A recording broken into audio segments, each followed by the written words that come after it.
Pulaski coming back with another review. This one is of Denis Villeneuve's Prisoners. I'm very excited to talk about this movie. Sorry I couldn't talk about it last week when I actually did see it, but now I'm fully prepared to talk about it.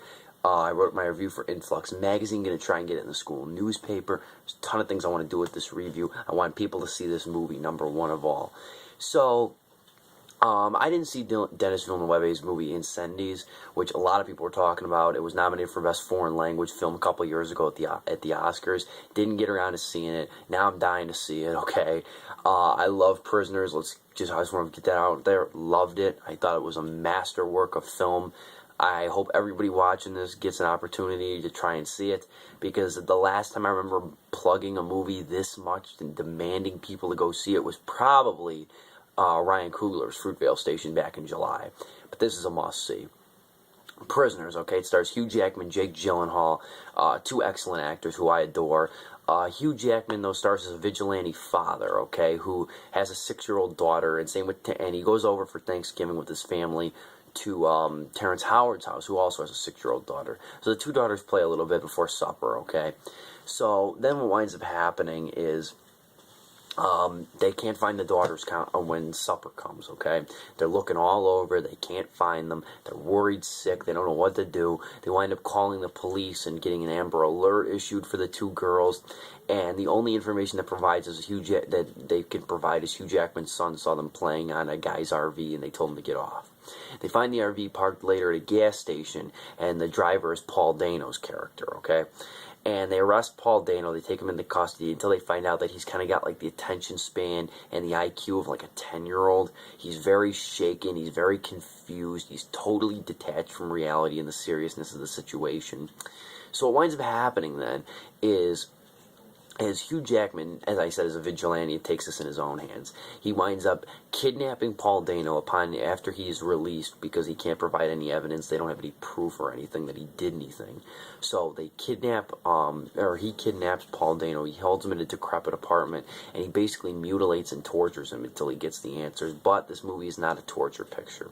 I'm going to say that right now. There's a couple instances, none of which are very graphic. They're just more of like an ethical debate, I believe, for the audience. Because up until now, you realize that you're sympathizing with Hugh Jackman. You should be. I mean, I definitely was. I could tell a lot of other people were. He's a father. He's nervous. He just lost his kid. He's very impulsive. He's clearly not in a thinking mindset. But when he kidnaps Paul Dano's character, I'm not giving anything away either, okay? I don't do spoiler reviews. When he kidnaps Paul Dano's character, the ethical debate is flipped on the audience, because you decide whether or not what he's doing is moral or just or, justifiable in any way. Because then you start feeling bad for Paul Dano's character. Because Paul Dano, you think, even though he's the only suspect as of now, you start thinking, you feel bad for him because he's getting all this torture through him, and you think he doesn't really know, but then in the back of your mind, you're thinking he really does know. I mean, there's so many different angles that this movie takes, which I love for, okay? But while Hugh Jackman is trying to be a vigilante and take matters into his own hands, Jake Gyllenhaal plays a detective who's trying to follow other leads in order to try and piece this case together.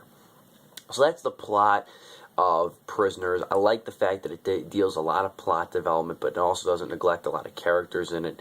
It really goes to show a lot of the procedures. It really goes to show a lot of like the acts behind like finding criminals and everything. I like it for that. I really enjoy it for that. But also, I love the cinematography, too. The cinematography is gorgeous in this movie. Absolutely gorgeous. Denis Villeneuve, this is his American film debut, mind you. He really takes off in terms of mastering really tricky shots and really complex camera work that set up environment and set up stylistic choices worthy of an Oscar, in my opinion. There's a lot of shots of like woodsy environments. There's a lot of shots you can tell the air is very crisp, very cold, and there's a lot of different shots of rushing water that are captured perfectly, and I mean perfectly, through a lot of the shots that Villeneuve sets up. And I thought it was tremendous, just the way this film is shot and conducted and just executed. I love it. I thought it was absolutely breathtaking.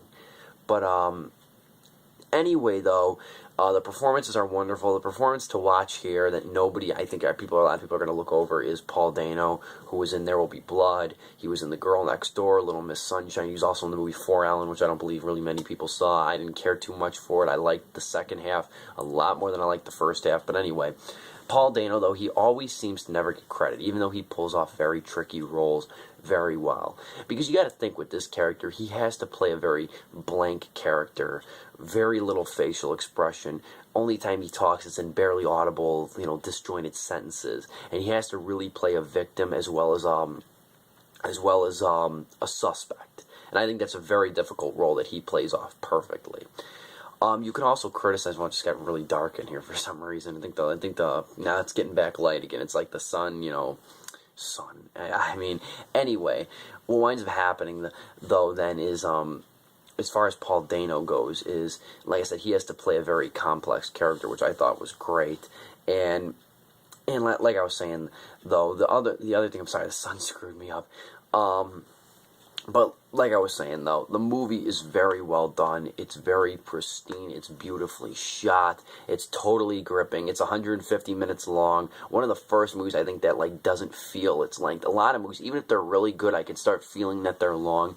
This one surprisingly doesn't feel that long, and I really love that.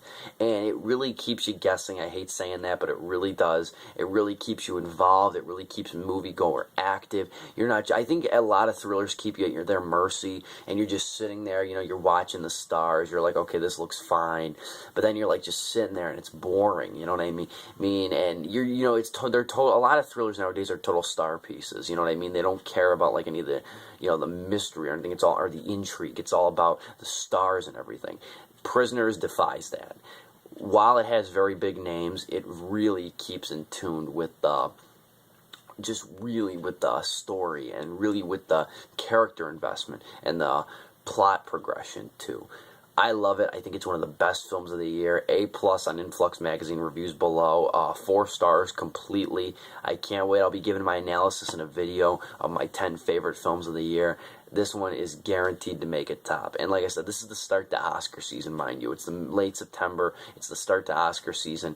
And if this is any indicator with the movies coming out, we got Gravity, which looks excellent. We got Captain Phillips, which looks excellent. If this is any indicator of movies that are going to be coming out within the next couple years, or in the next couple months, it's going to be hard to pick favorites. Thank you guys for watching. Sub if you haven't. I'll talk to you guys later. Bye.